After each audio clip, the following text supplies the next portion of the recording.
ए to बराबर दिया गया है 2 और डी बराबर दिया गया है 8 और एस एन बराबर दिया गया है 90 और एन का मान ज्ञात करना है, ए एन का मान ज्ञात करना है।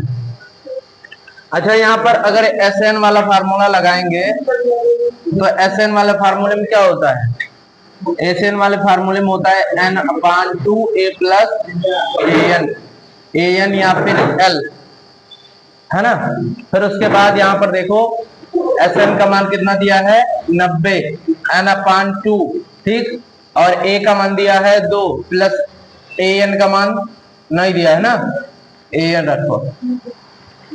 ये इधर क्या कर रहा है, भाग कर रहा है, इधर क्या करेगा गुणा, तो 90 दूना कितना होता है 180 और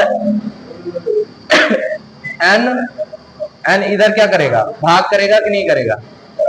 करेगा ना, एन इधर भाग करेगा। यहाँ बचा क्या 2 प्लस ए एन। अब अगर यहाँ पर देखो तो ये वाला इधर प्लस में इधर आएगा माइनस होगा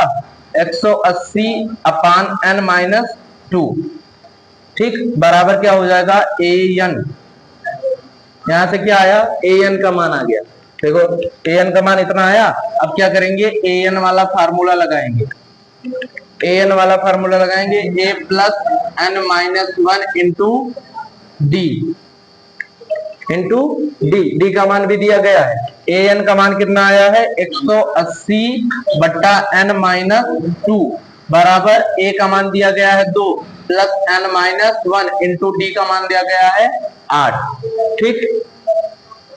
अब यहाँ पर देखो इसको अगर इसका बट्टा 1 मानोगे तो ये इधर गुणा करेगा 180 माइनस 2n अपान कितना n, और यहाँ पर देखो ये जो है इधर आएगा -2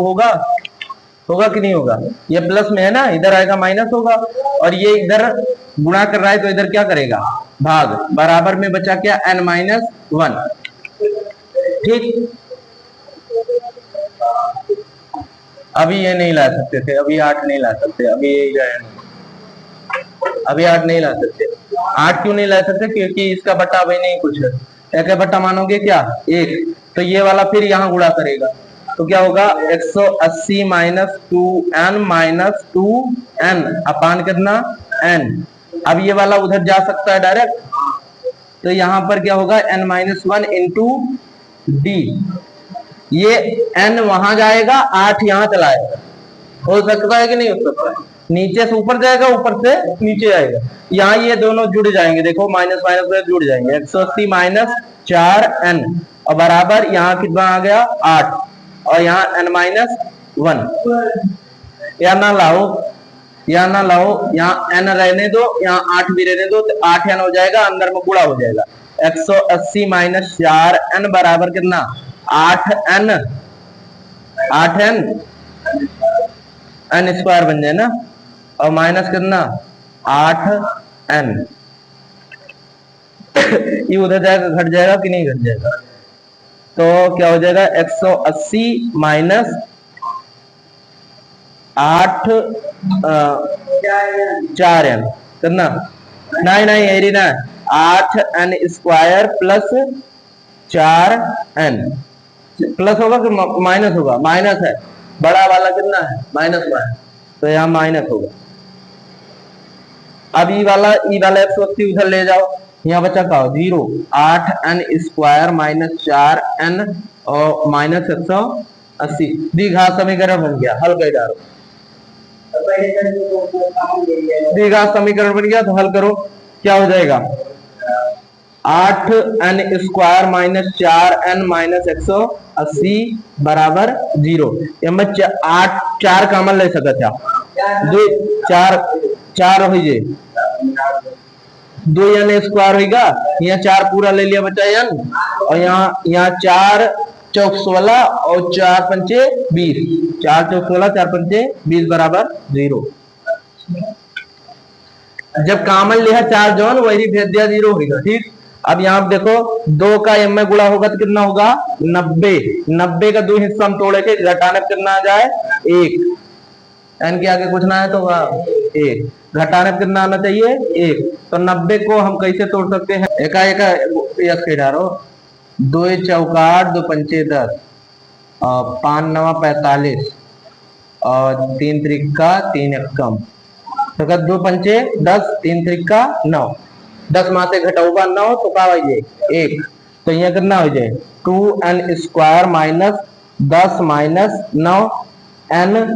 माइनस कितना 45 बराबर कितना 0। ठीक,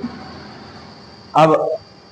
ले लिया 2n² minus 10n minus minus में गुणा हो जाए प्लस 9n बराबर माइनस कितना 45 बराबर 0। कॉमन लिया मैं दोनों में, n कॉमन हो गया, 2 कॉमन हो गया, 2 या n कॉमन, यहाँ 10 बाय ना 2 पंचे 10 हुआ था, 2 n कॉमन लिया बचा n, और यहाँ 2 पंचे 5, n भी निकाल ले यार। अब यहाँ प्लस के 9 कॉमन लेबा तो n माइनस कितना ये 5 बराबर कितना 0, बाहर बाहर वाला एक ब्रैकेट में तो कितना ये 2n प्लस 9 एक ब्रैकेट में, और एक ब्रैकेट में का n माइनस 5, ई वाला मान वैल्यूएबल ना है कैश प्लस में बा, जो माइनस पर है वो रहे, n बराबर कितना हुआ 5, माइनस रहा तो उधर जाएगा तो n बराबर कितना हुआ 5। अब यहाँ आप देखो n का मान निकला है 5, अब an का मान यहाँ से निकाल सकती हो, an यहाँ n का मान रखोगे 5 तो 5 से काटो कितना होगा, यहाँ an बराबर कितना है 180 बटा n माइनस कितना 2, n का मान है 5, 180 बटा 5 माइनस 2, 5 से काटो कितना आएगा 5 5 15 और 5 6 30 माइनस 2 कितना है ये